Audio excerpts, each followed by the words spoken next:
The issue is we have questions. What we want are answers.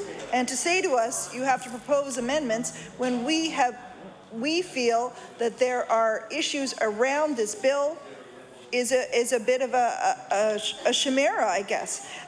We have concerns. I'll tell you, when I had concerns about a bill that the Minister of Labour brought in this session on the issue of temporary foreign workers, I raised my questions. I said, I have concerns about people who are being charged here in Nova Scotia who want to find jobs elsewhere. And for example, there's a company here that arranges internships for young people overseas, and they pay a modest fee, and those positions are found for them. And in response, the minister didn't give me a hard time. They went away, they looked at it, they spoke to a few people, and they came back with amendments that allayed my fears. And so what we are asking here for is the government to actually take note of the questions we are asking, because we feel they are legitimate, Nova Scotians feel they are legitimate. And for the for members opposite to suggest that they can't come in with an amendment or they can't wait because they don't know what we want is disingenuous. They know darn well what we want, and we've made that clear. The other thing I would like to say is around the issue of privacy. I spoke to the minister, who says that we need to have ages so that we can encourage young people to vote, so we can identify those young people.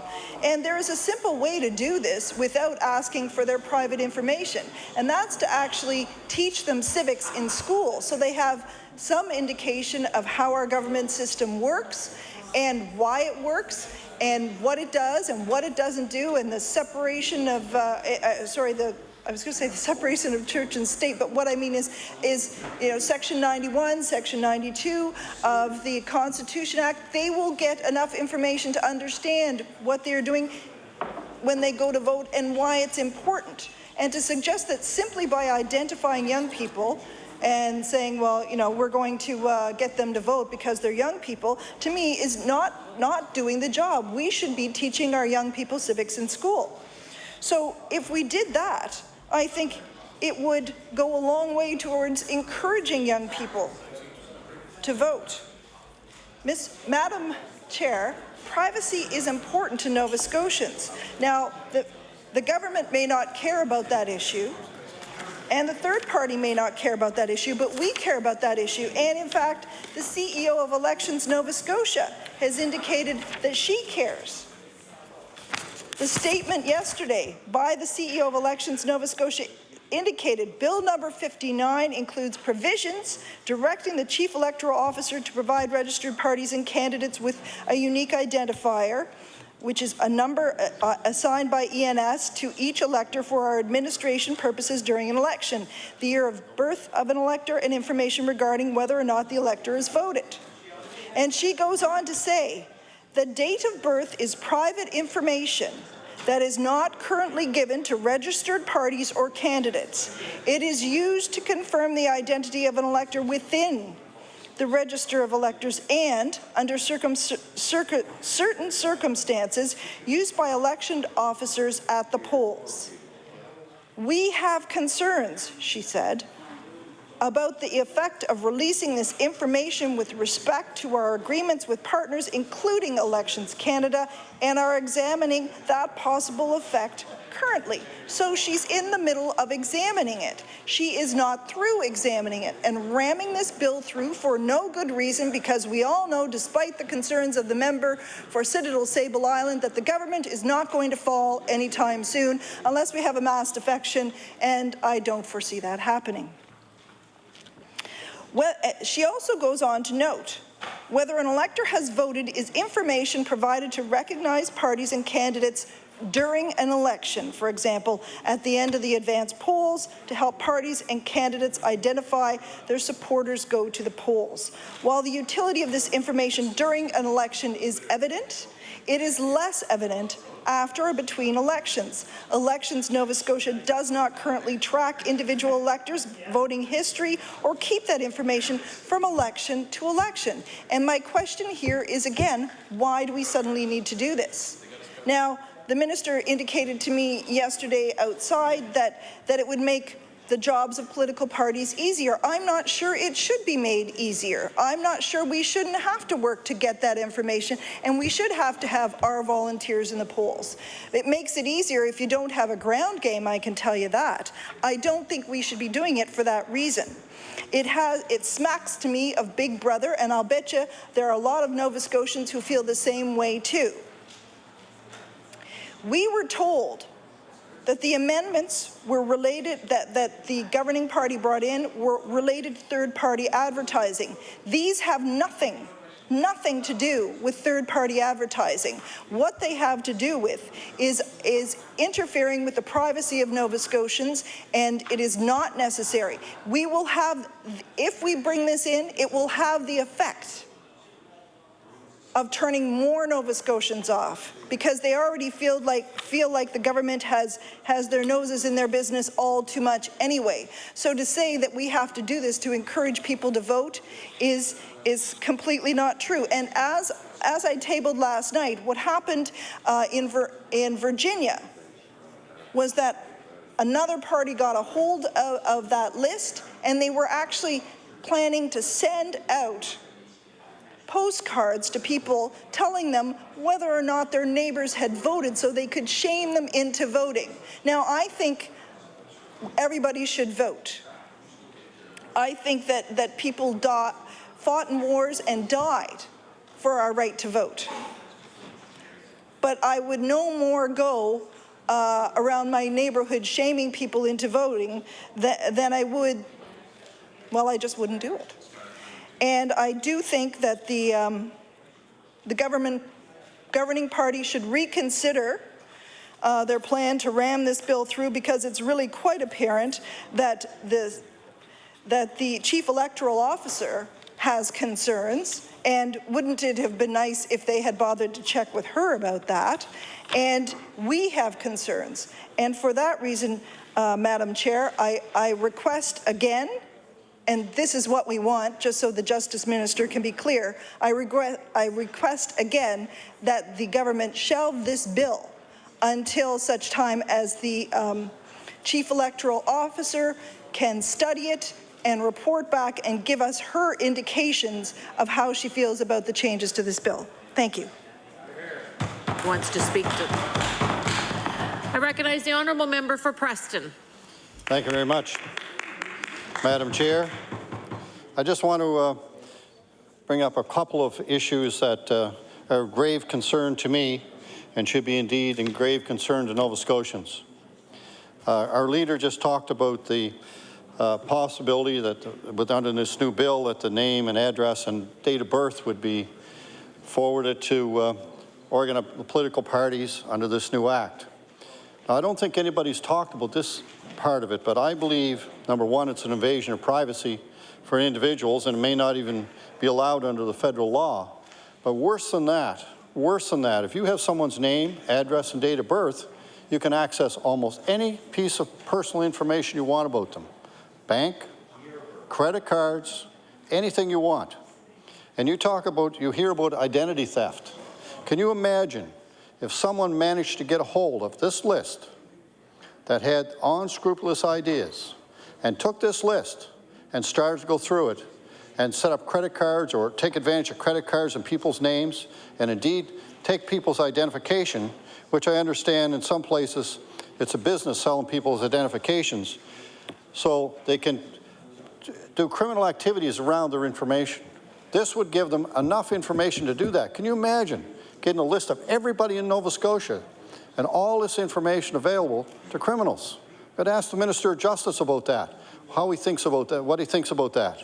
And just think about that possibility. That's a real possibility.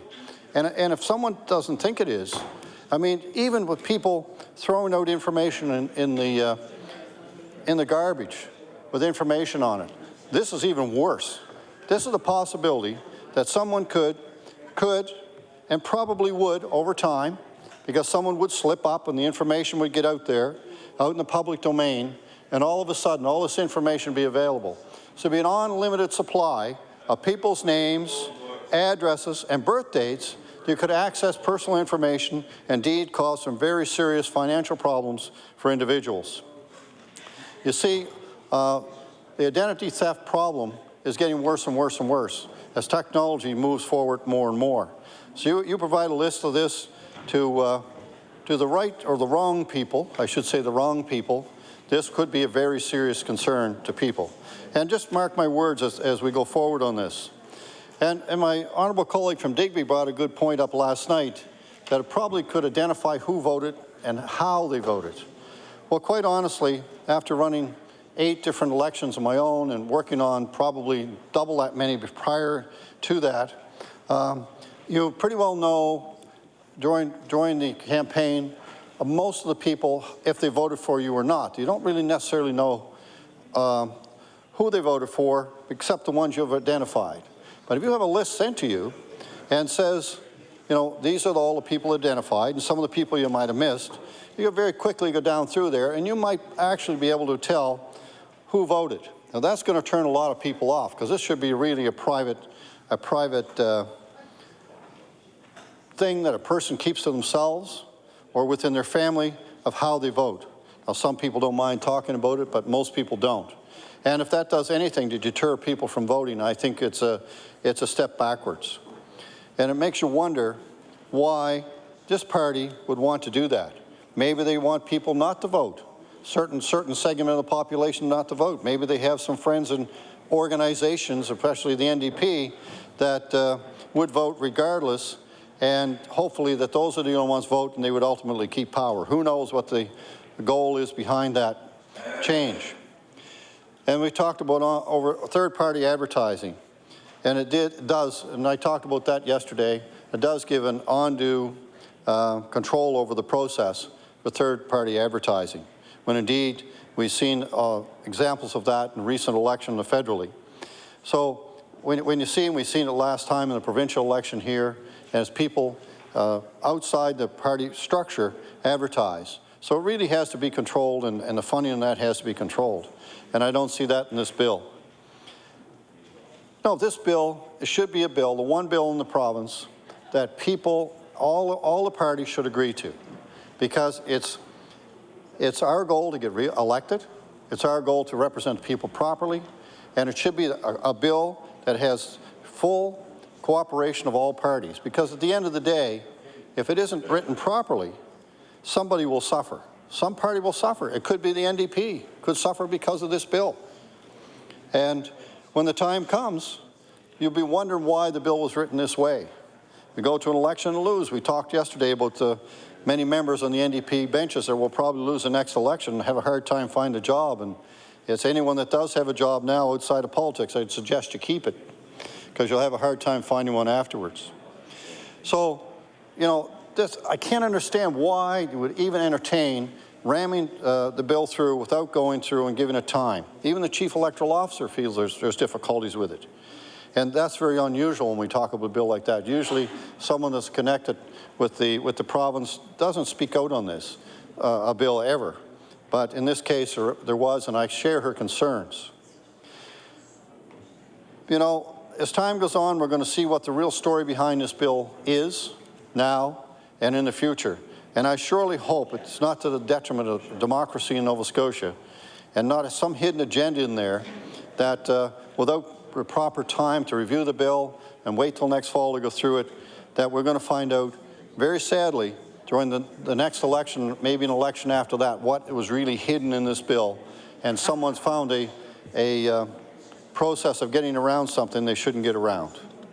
With those few words, Mr. Chair, I'll take my place. Thank you.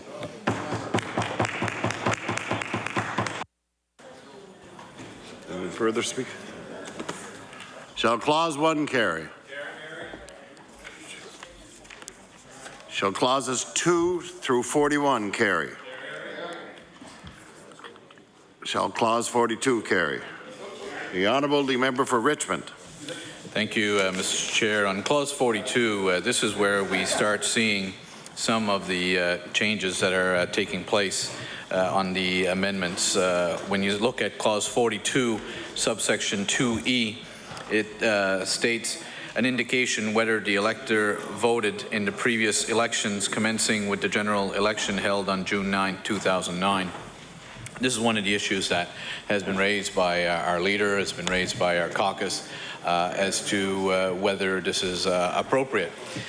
Now, I know that some have argued, I believe Mr. Justice may have publicly stated, well, political parties are doing this to start off with. Well, some are, some aren't. In some ridings, yes, and some ridings, no. I can tell you in my riding, Mr. Chair, after 5 elections, I don't have lists showing who voted and who didn't vote. After election night, when they indicated I'd won, those lists disappeared, and we didn't look at them again. Looking back, it might have been useful to have that, but we didn't do it. We could have, we didn't do it, and I would submit there's a lot of ridings out of the 52 here and the at least 3 candidates in each riding, some cases 4. I would question how many have the lists at the end of the election showing who voted, who didn't vote, that they keep using election after election. Maybe this is something the NDP does on a regular basis. I know for us, we haven't done it. We checked those lists for who voted the advance polls and the write-in polls for election day, but after that, those lists were destroyed. So I just wanted to point out, I'll have some more issues to raise as we move along, but I just want to indicate that this is where we see one of the changes which did not come from the Chief Electoral Officer. It is coming from the government. I believe the Chief Electoral Officer intended to keep track internally, and this allows her to do that. In fact, more specifically, it only has her keep track as of the June 9, 2009 election.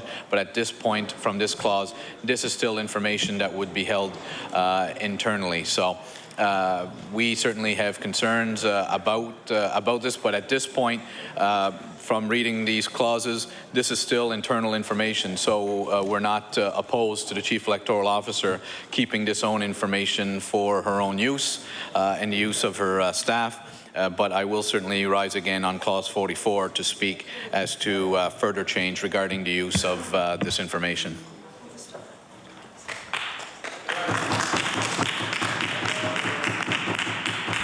Shall Clause 42 carry? Shall Clause 43 carry?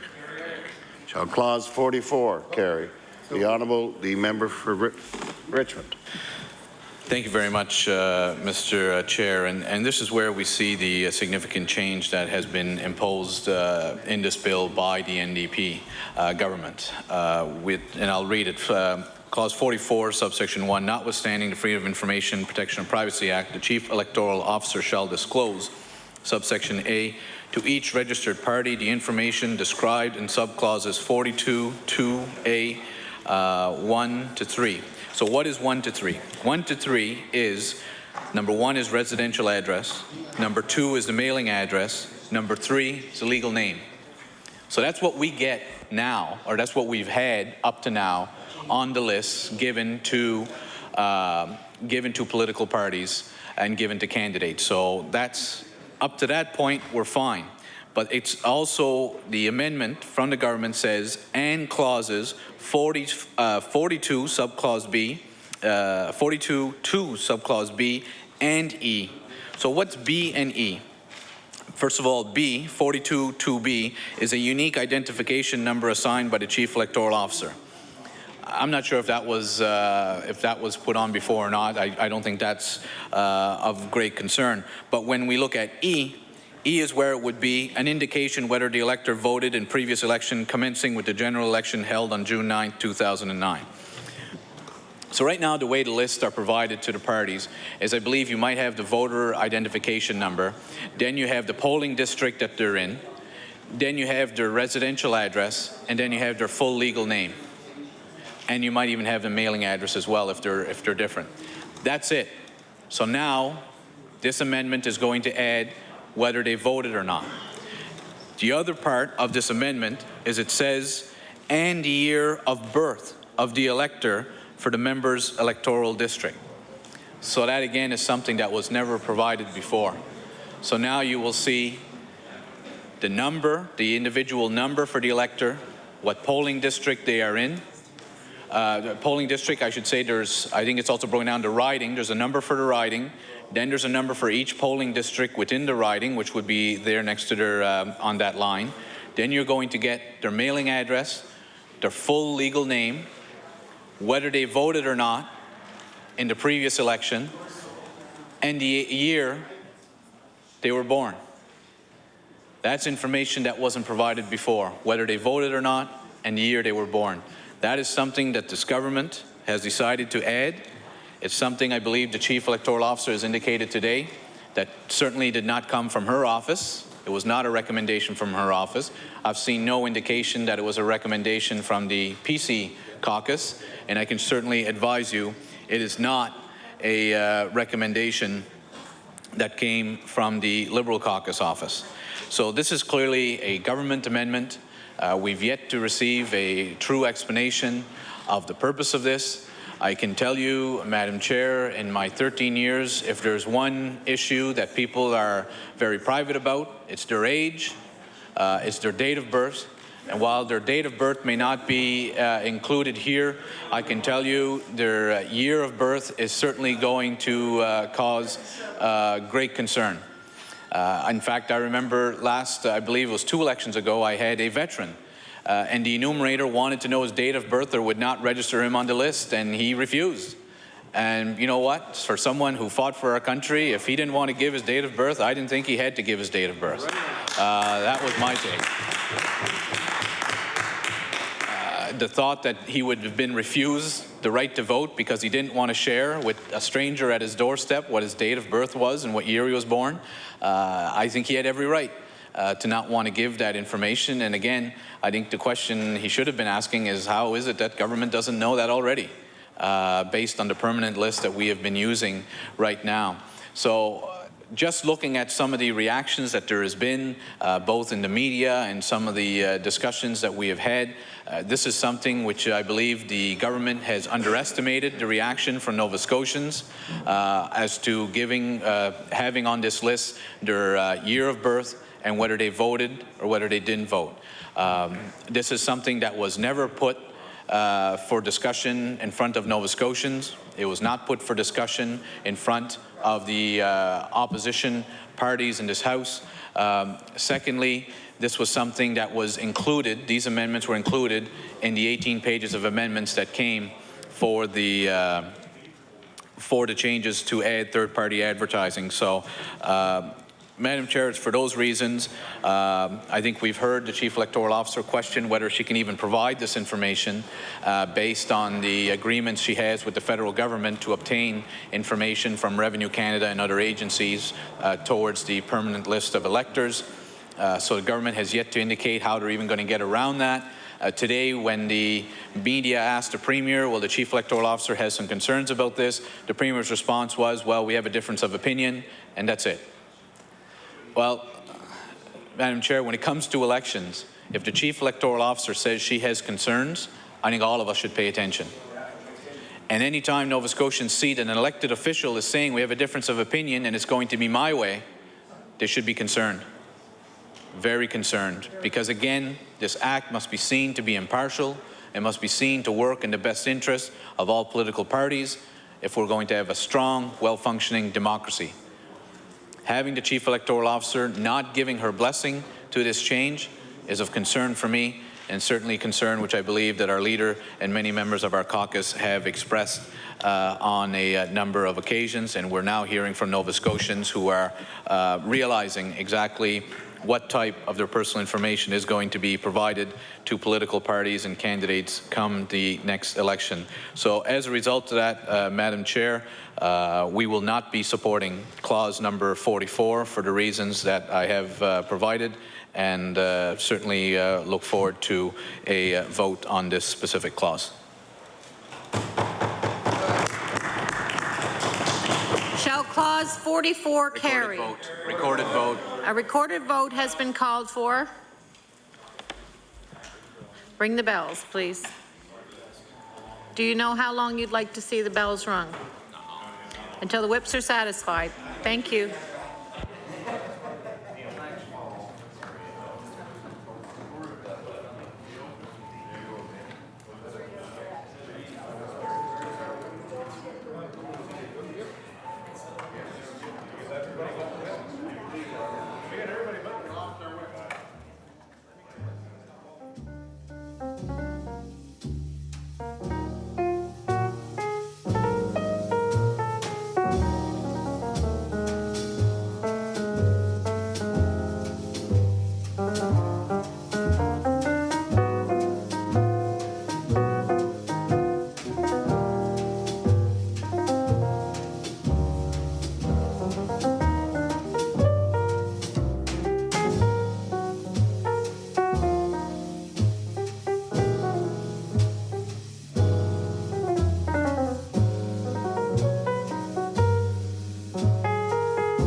Order, please. Are the whips satisfied? Okay. I recognize the clerk. Sorry, a recorded vote has been called for. I recognize the clerk. Mr. Landry. Yes. Ms. Moore. Yes. Mr. Estabrooks. Aye. Ms. Peterson-Refuse. Yes. Mr. Corbett.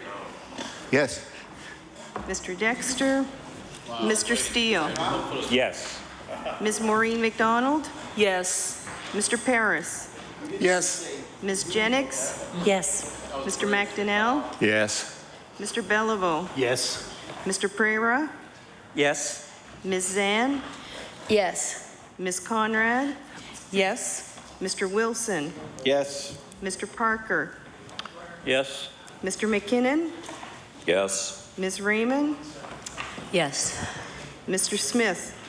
Yes. Mr. Epstein. Mr. Press. Yes. Mr. Ramey. Yes. Mr. Skabar. Yes. Mr. Wynot. Yes. Mr. Morton. Ms. Birdsall. Yes. Mr. Boudreau. Yes. Mr. Burrell. Yes. Mr. Sampson. No. Mr. Glavine. No. Ms. Whalen. No. Mr. McNeil. No. Mr. Manning McDonald. No. Mr. Dontremo. No. Mr. Bailey. No. Mr. Bain. No. Mr. Porter. No. Mr. McMaster. No. Mr. McLeod. No. Mr. Younger. No. Ms. Reagan. No. Ms. Casey. No. Mr. Caldwell. No. Mr. Zink. No. Mr. Terrio. No. Mr. McClellan. No. Mr. Churchill. No.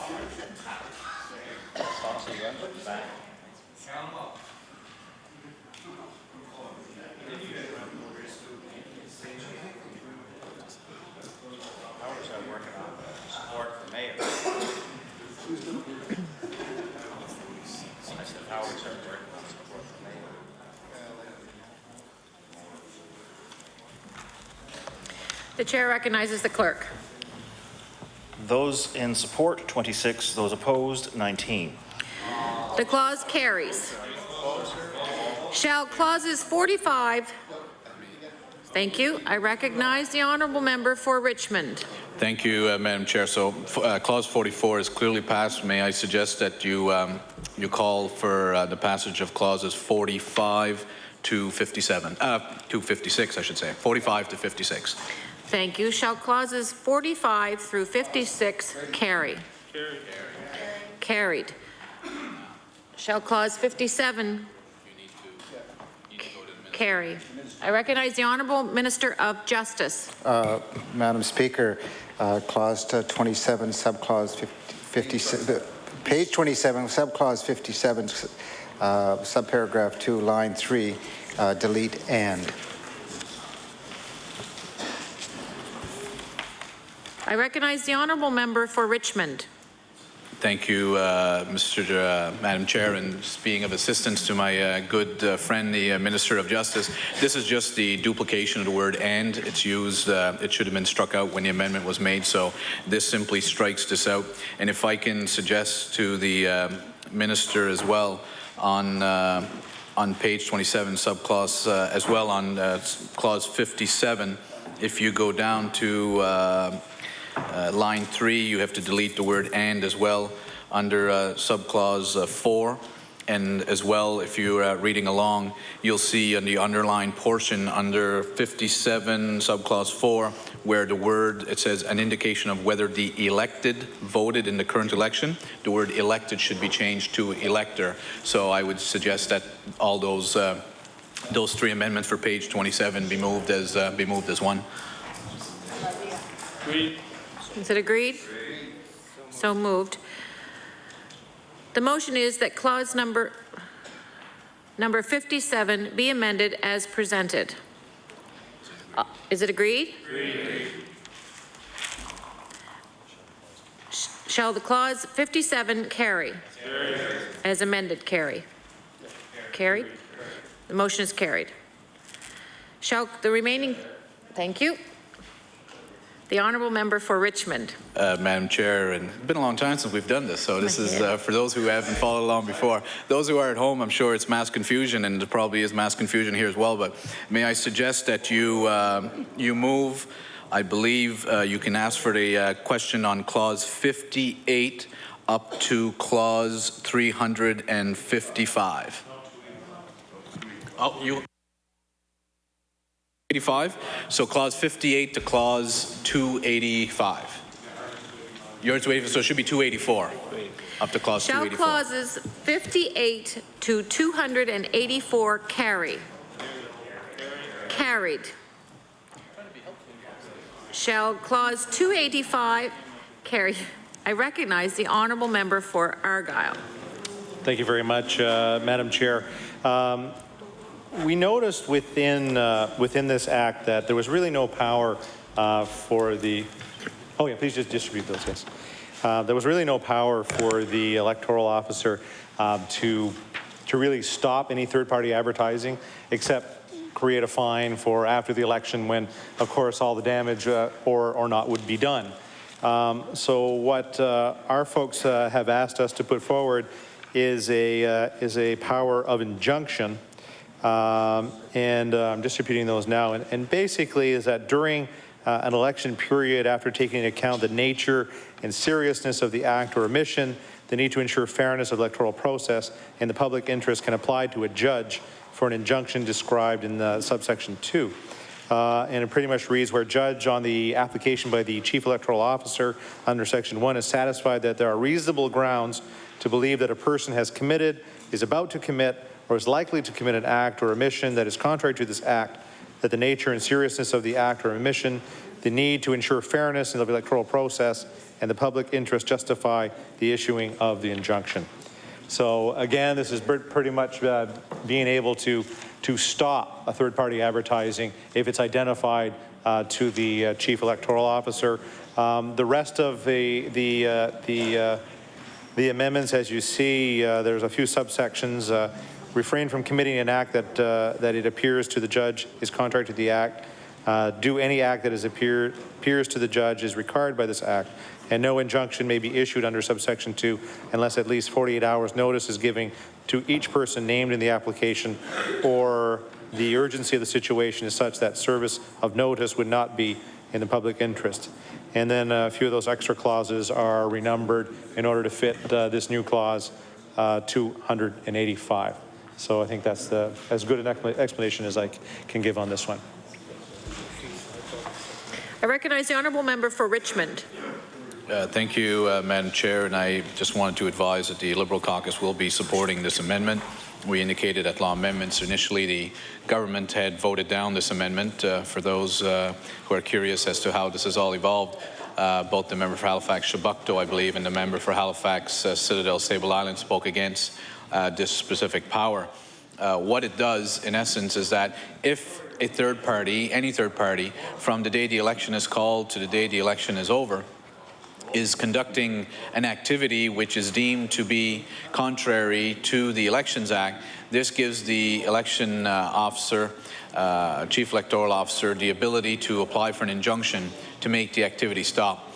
The way the Elections Act was written is that her powers to act in such matters would have only kicked in after the election was over. So clearly, if a third party is doing something that is against the Elections Act during campaign, the damage would have been done by the time the election was over.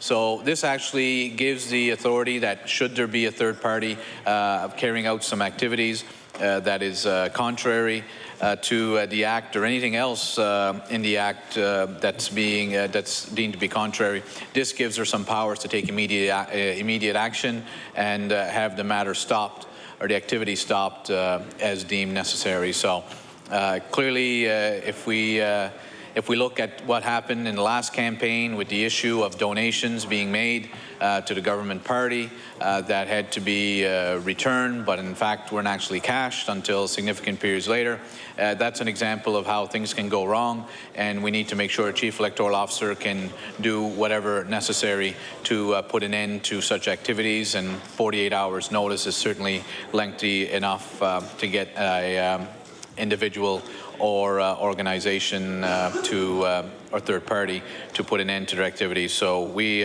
certainly will be voting in favor of the amendment to Clause 285.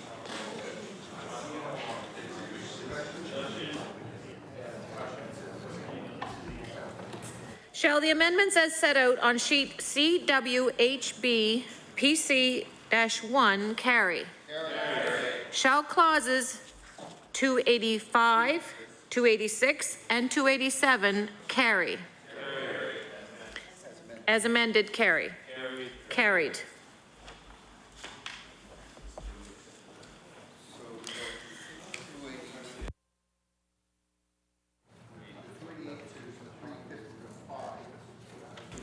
Shall clauses 288 to 355 carry? Carried.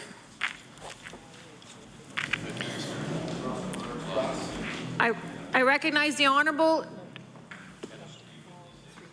Sorry.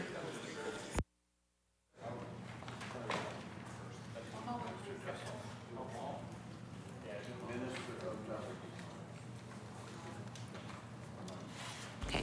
Shall clause 386 carry? I recognize the, sorry, 356. I recognize the Honourable Minister of Justice. Madam Speaker, I'd like to put forth the amendments as noted in 356 sub 2, sub 5, sub 6, sub 7, sub 8, sub 9, and in 356 sub 10 and 356 11 be put forth as a block. I recognize the Honourable Member for Argyle. Thank you very much, Madam Chair. We'd like to add a clause to this one as well. And I don't know if it's been shared around, but as it goes around, I'll just read it quickly. It basically gives the Electoral Commission the Order, please. I believe it would be in order for us to deal with the motion that is on the floor and then deal with that secondary.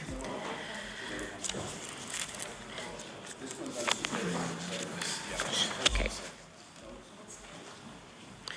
Shall, yeah.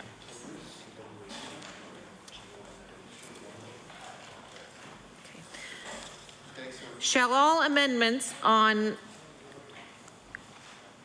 as set out on sheet CWHB GOV-1 carry? Thank you. I recognize the Honourable Member for Richmond. Thank you, Madam Chair. And I guess just for those who may be watching and just to follow here, basically it's just adding in the word election before the word commission as it is in the Act to make clear that it's the actual election commission that's being referred to because as it stands it only refers to a commission.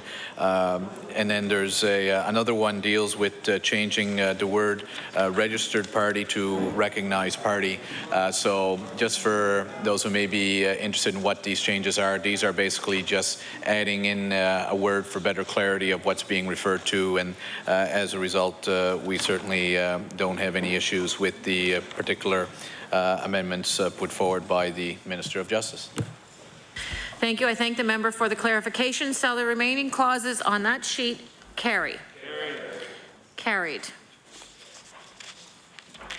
I recognize the honourable member for Argyle. Okay, let's try this again. And ultimately, yeah, this is probably, you know, in my almost 8 years here, this is only the few times that we've seen this happen. And actually, I think the last time that we went clause by clause like this was pretty much Kevin DeVoe was the member for Cole Harbour Eastern Passage. So I was paying attention that day anyway.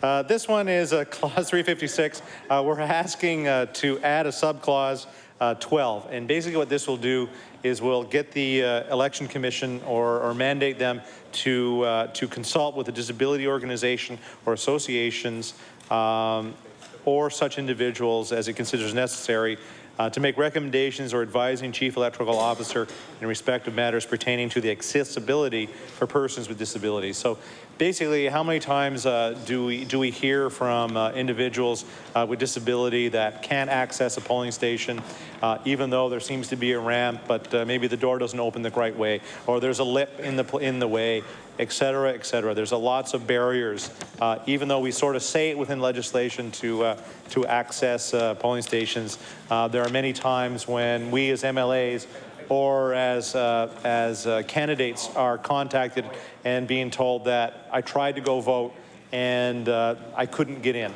So, Madam Chair, I'd like to submit again this subclause, which is subclause 12, for the consideration of this House of Assembly.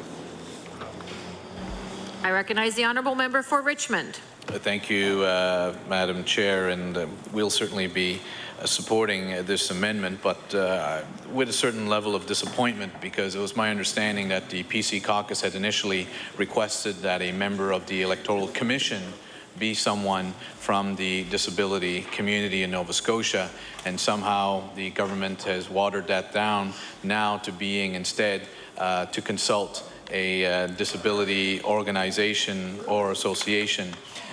So it's clear that it's not exactly what was initially asked for. I'm not sure what discussions took place that would have caused the initial request to be watered down as it is now, but certainly anything that can be done to ensure that the disability community of Nova Scotia has the ability to give their opinions and their advice on matters affecting the Elections Act and the orderly conduct of elections in Nova Scotia is a positive thing. We're left to ask whether this could have been stronger, but at least it is certainly an attempt to at least ensure that there is some consultation that takes place. And I do want to add as well, Madam Chair, I think it's important to recognize the efforts of both the Chief Electoral Officer and returning officers around this province to address the needs of the disability community around this province. And I know that is something in my own riding and in others where the returning officers are very sensitive to those needs and do their utmost to ensure that there is proper opportunities to be able to allow people with any type of disability to exercise their right to vote. And I certainly wouldn't want to leave the impression that somehow this was not being done prior to this amendment. This certainly strengthens the Act, but I certainly do want to recognize the hard work that's been done by the Chief Electoral Officer, her staff, and the returning officers throughout our province on addressing some of these issues, and hopefully this will continue the level of dialogue and the level of consultations on such matters. But I can advise that the Liberal caucus will be supporting this particular amendment. Question. Thank you. Shall the amendments as set out on sheet CWHB PC-2 carry? Carried. Shall clause 356 with amendments carry? Carried. Shall clause 357 to 375 carry? Carried. Shall the title carry? Shall the bill as amended, carried. Shall the bill as amended carry? A recorded vote has been called for. We'll ring the bells. We have a length of time until the whips are satisfied. Thank you.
Order, please. I recognize the clerk. Mr. Landry. Yes. Ms. Moore. Yes. Mr. Estabrooks. Aye. Ms. Peterson-Rayfuse. Yes. Mr. Corbett. Yes. Mr. Steele. Yes. Ms. Maureen McDonald. Yes. Mr. Paris. Yes. Ms. Jennings. Yes. Mr. McDonnell. Yes. Mr. Beliveau. Yes. Mr. Pryor. Yes. Ms. Zan. Yes. Ms. Conrad. Yes. Mr. Wilson. Yes. Mr. Parker. Yes. Mr. McKinnon. Yes. Ms. Raymond. Yes. Mr. Smith. Yes. Mr. Press. Yes. Mr. Ramey. Yes. Mr. Skabar. Yes. Mr. Wynot. Yes. Ms. Birdsall. Mr. Borton. Oh. Mr. Morton. Yes. Ms. Birdsall. Yes. Mr. Boudreau. Yes. Mr. Burrell. Yes. Mr. Sampson. No. Mr. Glavine. No. Ms. Whalen. No. Mr. McNeil. No. Mr. Manning McDonald. No. Mr. D'Entremont. Yes. Mr. Bailey. Yes. Mr. Bain. Yes. Mr. Porter. Yes. Mr. McMaster. Yes. Mr. McLeod. Yes. Mr. Younger. No. Ms. Reagan. No. Ms. Casey. No. Mr. Colwell. No. Mr. Zink. No. Mr. Terrio. No. Mr. McClellan. No. Mr. Churchill. Nay. Howard Epstein, nay. Not so close this time.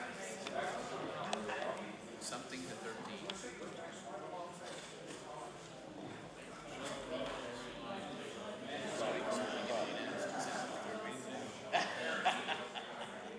We sure about that? The copies that.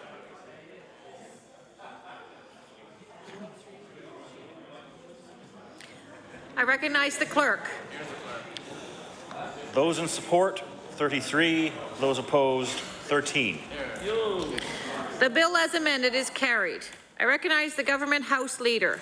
Thank you, Madam Chair. I wish the committee to now rise and report progress. The motion is carried.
The Chair of the Committee of the Whole House on Bills reports. That the Committee of the Whole has met and considered the following bill. Bill 59, which was reported with certain amendments by the Committee on Law Amendments, with certain further amendments, and the Chairman has been instructed to recommend this bill to the favourable consideration of the House. Order that this bill be read a third time on a future day. Recognize the Honourable Government House Leader. Thank you, Madam Speaker. Madam Speaker asked for unanimous consent of the House to do third reading today in Bill 59. I hear several no's. I recognize the Government House Leader. You win some, you lose some, Madam Speaker. That ends the government's business for today, and I'll hand it over to the House Leader for the official opposition. I recognize the Honourable House Leader for the official opposition. Thank you very much, Madam Speaker. Tomorrow, Madam Speaker, the House will meet between the hours of 2 p.m. and 6 p.m. Following the daily routine and question period, we'll be calling opposition business Resolution 1241 and Resolution 1263. Madam Speaker, I move that we do now adjourn until the hour of 2 p.m. on Wednesday. The motion is that we do now rise to meet again tomorrow between the hours of 2 and 6. All in favor? Those opposed? The motion is carried. We've arrived at the moment of interruption. I would now call under rule number 5.5, late debate topic as presented by the Honourable Member for Argyll as read. Therefore, be it resolved that all members of the legislature, order please, order. I'd like to carry on with late debate and just settle down a little in the chamber, please. As the late debate topic as read, therefore, be it resolved that all members of the legislature urge the government to stop blaming municipalities for the NDP's financial mismanagement and admit that shifting the tax burden from one level of government to another will accomplish nothing. As submitted by the Honourable Member for Argyll. I recognize the Honourable Member for Inverness. Thank you, Madam Speaker, and it gives me great pleasure to arise today as we make progress towards the end of this sitting. But we have a chance to debate something today, and that being that the members of this legislature urge the government to stop blaming municipalities for the NDP's financial mismanagement and admit that the shifting of the tax burden from one level of government to another will accomplish nothing. So, Madam Speaker, this is really one of the themes of this sitting. And if anybody out there is watching, they're going to see, as they've seen, that if they go and speak to their local councillor, their local representative in municipal government, they're going to learn from them how significant a matter this is. And I think as people look right across the province at this issue, there's consensus. Order, please. There's a lot of chatter in the room, and it's very hard to hear the honourable member speak. The honourable member for Inverness has the floor. Thank you, Mr. Speaker. And one of the key words that I see in this resolution is the word blame. And we've not only seen this government blame municipalities, but we've seen them blame many people. And one of the things that I think is you know, if we're going to be leaders for Nova Scotians, we have a choice. Do we try to blame other people when things aren't going the way we want, or do we take matters into our own hands and try to fix things? And there was a saying I used to hear, and it makes me laugh every time I think about it. You have two choices in life. You can sit on your tail and squeal, or you can get off it and do something about it. And Mr. Speaker, I think that there's value in getting off that tail and doing something about it. But just to sit there and complain, as this government always does, they've been left a mess, we need only remind them, and I remember tabling this document here about 2.5 weeks ago, showing the amount of debt that this NDP government has rung up since they've come into office. And that debt is actually more than the other parties who've been in government in this province throughout the history. The NDP has added more debt per year than any other party who's ever been in government in this province. But yet they stand up and they blame the mess that they have on other people. And we've seen very little change in the way Nova Scotians voted for change. We've seen that. We know the reality of that. But many Nova Scotians don't feel they're seeing much change with this government. And we've talked about the municipalities and how they're dealing with being the breaking of the Memorandum of Understanding, which was designed to ensure the municipalities were focused on the cost, on covering the cost of services that are more focused locally, and whereby the province is going to look after more items that are more provincial in scope. That was the whole point of the agreement. And we know that municipalities are going to face lost revenue as a result of that decision. So we would like, Mr. Speaker, to see the government take responsibility and to make decisions. We've even come to this legislature with some recommendations. I know I came here with a question during question period about a week ago with a suggestion that would save $3 million a year. Not only would it save money, but it would show that the end result would show that people working in government are happier and healthier working in government.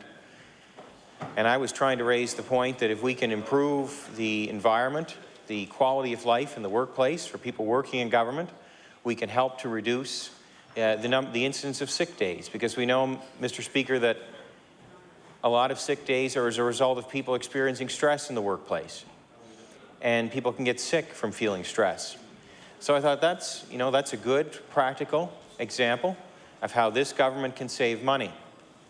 But, Mr. Speaker, they seem to be so allergic to such recommendations. If we could save $3 million, Mr. Speaker, that would cover the cost that this government has raised the user fees this past year. So there's an example. And how often, Mr. Speaker, do we see in opposition, do we see in governments and legislatures where an opposition provides a practical suggestion to save the government money to make things better? But what did we have as a response? No, that won't work. Well, Mr. Speaker, I can guarantee you that there are organizations out there in North America who are using that approach. And I think if we look at the surveys for the level of satisfaction amongst employees in government, there's room to move to make things better. So, here's something constructive.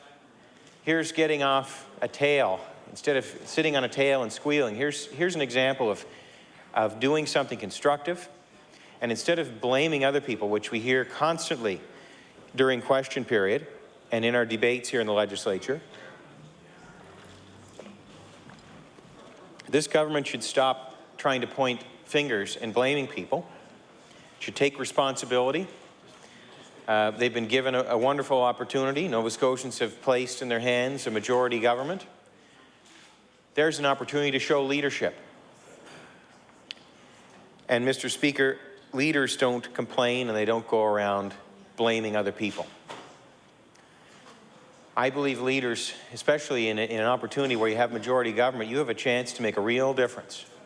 And there's a lot of noise that surrounds governments. There's a lot of noise, a lot of people competing for your attention.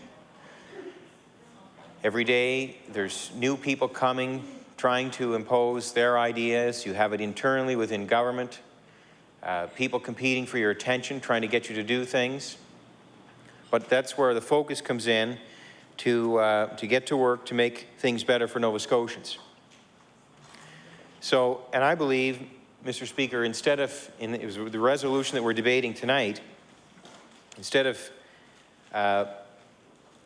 putting a financial burden on the municipalities, this government had a choice that it could have maintained that agreement. And well, it should have, because it had promised during the election campaign that they would keep all commitments of the government. So, Mr. Speaker, they were kind of handing Nova Scotians, they were trying to do it all. They were promising not to increase the HST. We saw that promise broken. They were promising to run balanced budgets. We saw that promise broken. And here's an example of one of the agreements that they promised to keep, and they've broken that too. And if we look at the balanced budget, Mr. Speaker, any finance critic worth his weight would know where the government is at any point in time and what potential there would be to balance a budget. And when this government came to office and they went through their first year, they had a chance to bring their budgets back to balance immediately, and they chose not to. In fact, Mr. Speaker, I've heard that they've purposely attempted to inflate the deficit to try to show that things were not as good as they are for the purposes of being able to spend more and to grow government. So, Mr. Speaker, this government had a choice. We look at this resolution here, and we're looking at the municipalities. I know I did the calculation, or I had a calculation provided to me. You know, how is the breaking of the MOU with municipalities going to affect them? And I know in the case of Inverness, it works out to about 3% of their budget. So the Inverness municipality has to deal with that 3%. And, you know, ironically, Mr. Speaker, that's not far off from what this government would have to have worked with to bring a balanced budget in their first year of their mandate. But they chose not to. But they feel fine, it seems, Mr. Speaker, to put that on the backs of municipalities. To me, Mr. Speaker, that's inconsistent, and that does not show leadership. I think their take on it all has been very indifferent. They've been indifferent to the concerns of the municipalities. And for Nova Scotians out there, speak to your local councillor. Find out what they think, because they represent you locally. And it's an important issue. It's something that people need to take note of. I do believe it's one of the signature moments of this sitting. One of the signature moments was when the municipal councillors marched down here onto Province House in unity.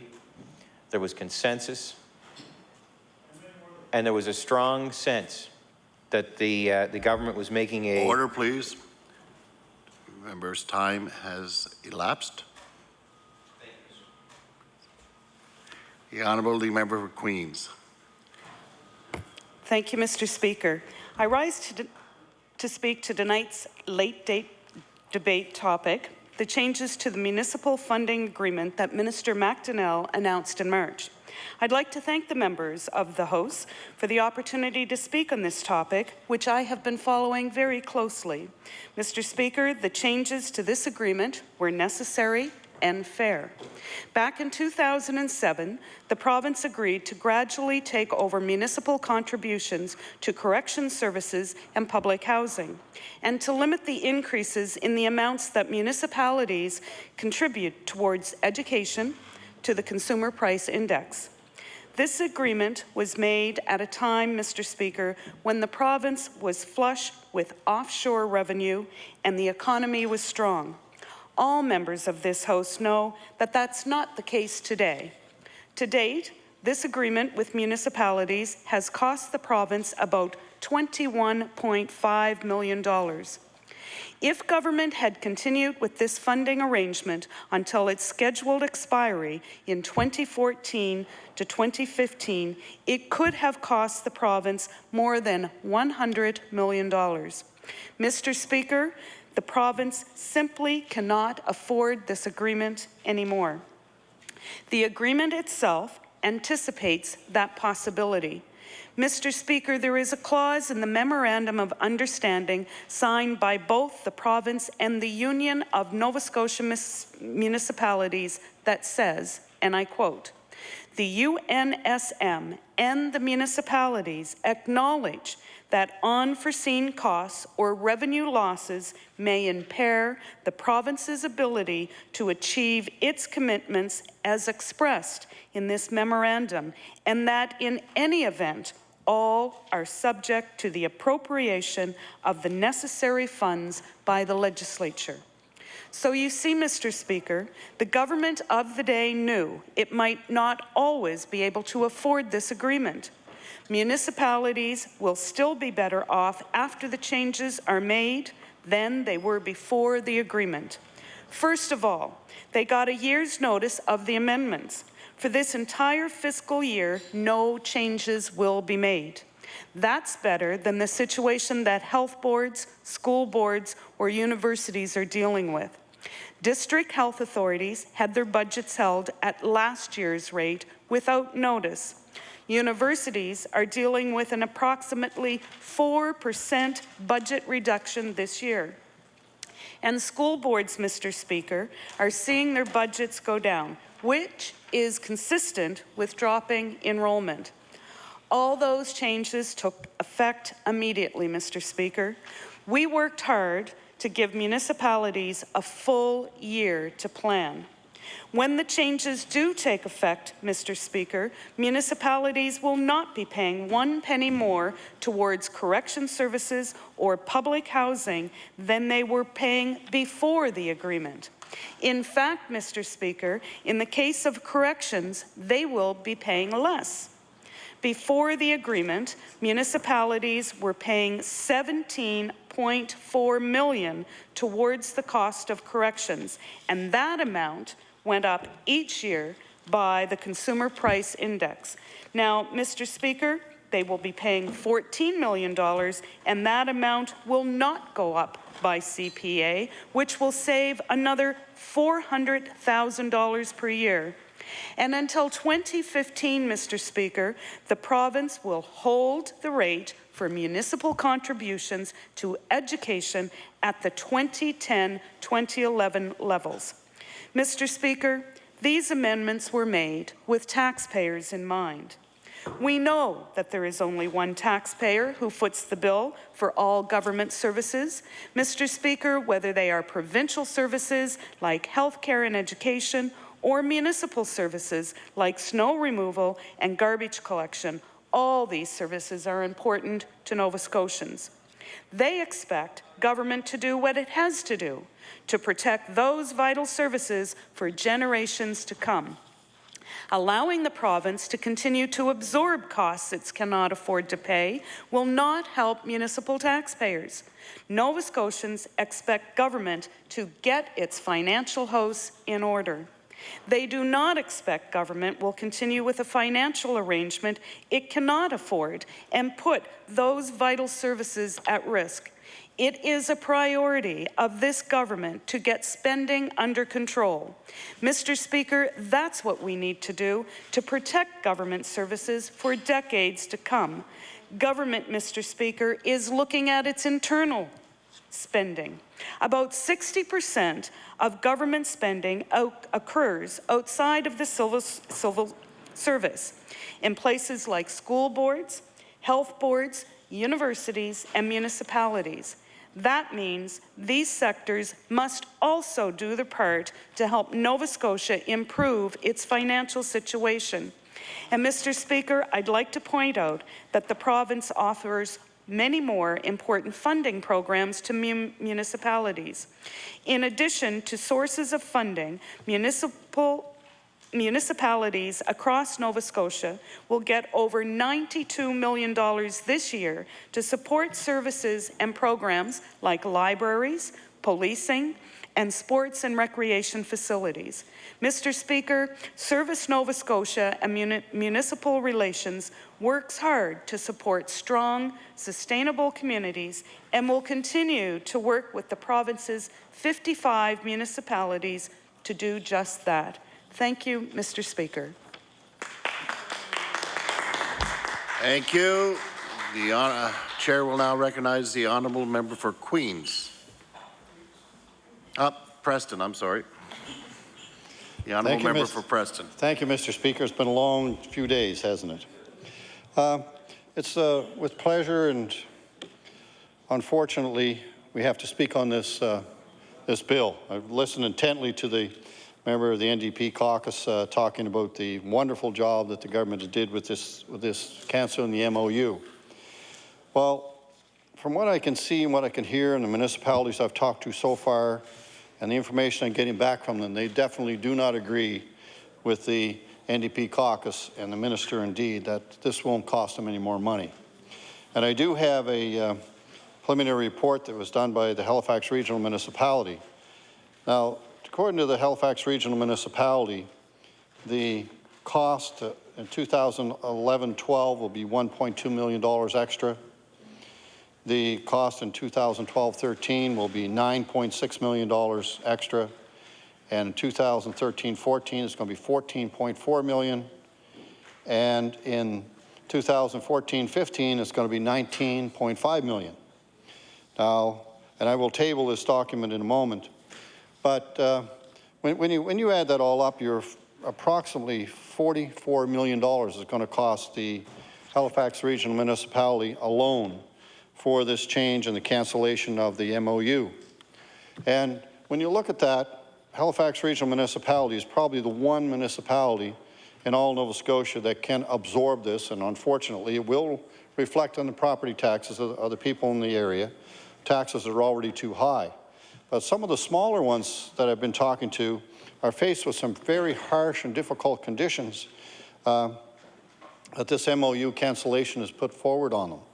And if you look at what's going to happen in rural areas, especially with a dwindling tax base and people moving out and businesses closing down that this government hasn't helped any, and unemployment numbers are going up, and indeed businesses are moving away and closing down, and with the hike in the harmonized sales tax and hike in the service fees that they charge for all the different services that they have in all over the province, and other tax increases that they've put on businesses and people in the community. People have less disposable income.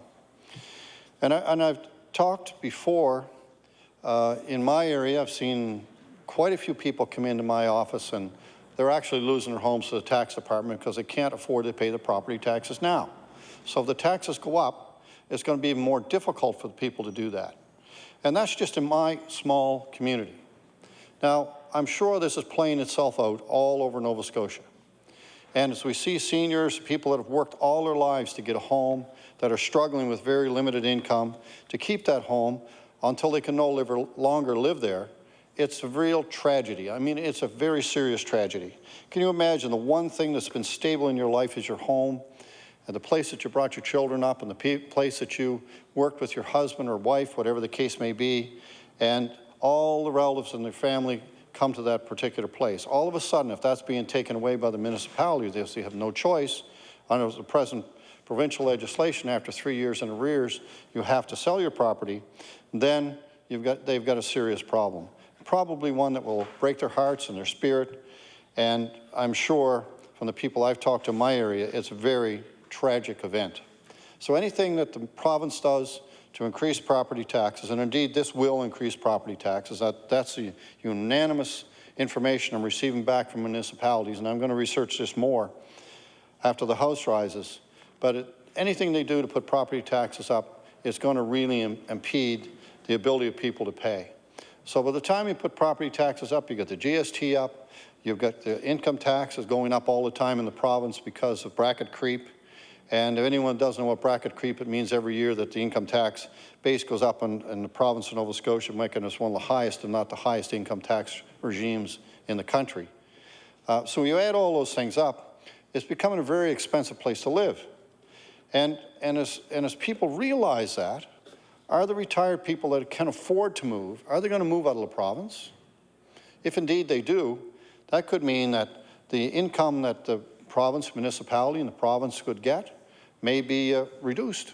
And if that's reduced, what happens? Then we're going to have a serious financial problem in the province. We've seen this government already add $1.3 billion to the debt. $1.3 billion to the debt. The first year they were here. So, and they say about reducing the debt. This year they canceled this agreement, when indeed, compared to estimates they had, they were $750 million better off than they thought they were going to be. But yet they canceled this MOU. It doesn't quite make sense.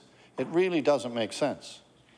So you're downloading what's happening. You're downloading on the municipalities and on the people that can least afford it. When you look at there's some very nice homes in the province of Nova Scotia, and some people can afford to pay the taxes on those, and some people have worked their whole lives to get those beautiful homes. And indeed, it costs a lot to maintain a property. Insurance costs, property taxes, maintenance, and heating, electricity, and electricity is going up again. I forgot about that. Electricity is going to go up again. And the province is not even intervening in that case. The government's not intervening. Why aren't they intervening? Price of gasoline is up. Why are they keeping the tax on tax? You know, it's all these things are adding up to make the province more expensive to live in, and it becomes more expensive to live in and more difficult for people to live here. It means that there are going to be more people, that people get unemployment, they get out of jobs, people get laid off, the unemployment runs out in 10 to 12 months. Then what do people do? They have no job. They have to go to welfare. They go to welfare. That puts more strain on the province. From people that don't want to go on welfare, they want to work. But every time you put a cost up, just for an example, typically homeowners would pay some amount. They would have a budget every year for doing maintenance around their properties or improving a garden or doing whatever they're going to do. But if your property taxes go up and all the other taxes go up, then they don't have that disposable income to do that. So without that disposable income, that means the small guy that does yard and lawn work won't have work. Maybe the chimney sweep that normally swept chimneys for people won't have work. And it just grows and grows and grows. Maybe the local carpenter that depends on his livelihood and doing small repair jobs and maintenance jobs or upgrades in people's homes won't have work. And when you put all these people together and see what the long-term economic impact is, it's going to be very serious. And it's a slow, slow thing. You see it very slowly happen. All of a sudden, a carpenter that was working almost all year round maybe only works 6 months of the year. So he doesn't have the disposable income to do the things he wants to do or his family can do. So when these things slowly creep up on you, it's like an illness that you don't realize you have, and all of a sudden you have the illness and it's terminal.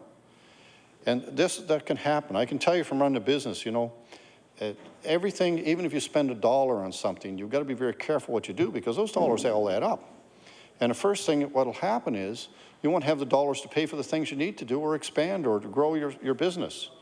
And that's what happens. And people don't realize this.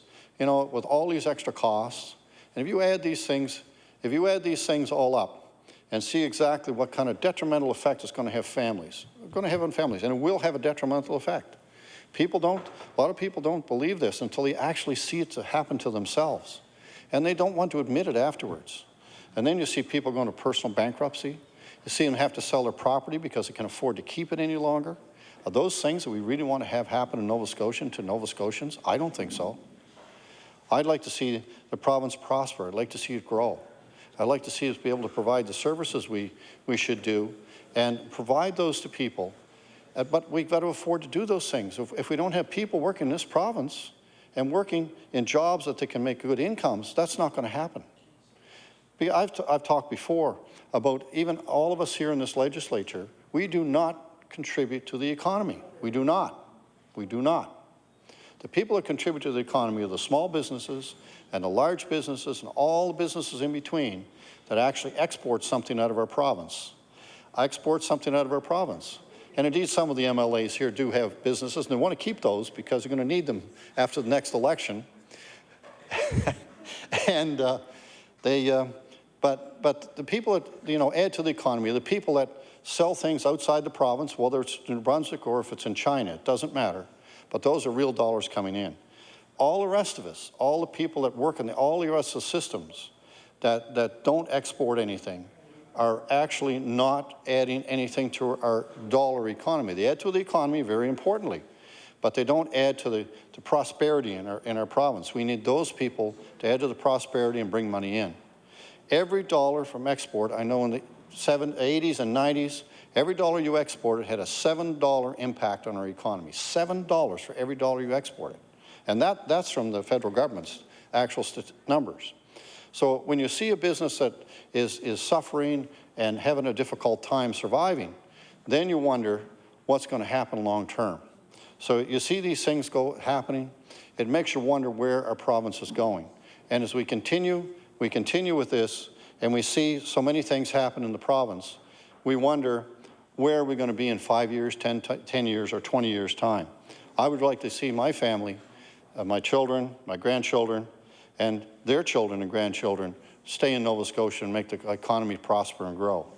I'm not convinced that's going to be the case in this province. Debate has elapsed. Thank you. I want to thank all the members for their participation today in this debate. The host will now rise and meet again tomorrow at 2 o'clock till 6 o'clock. We are now adjourned.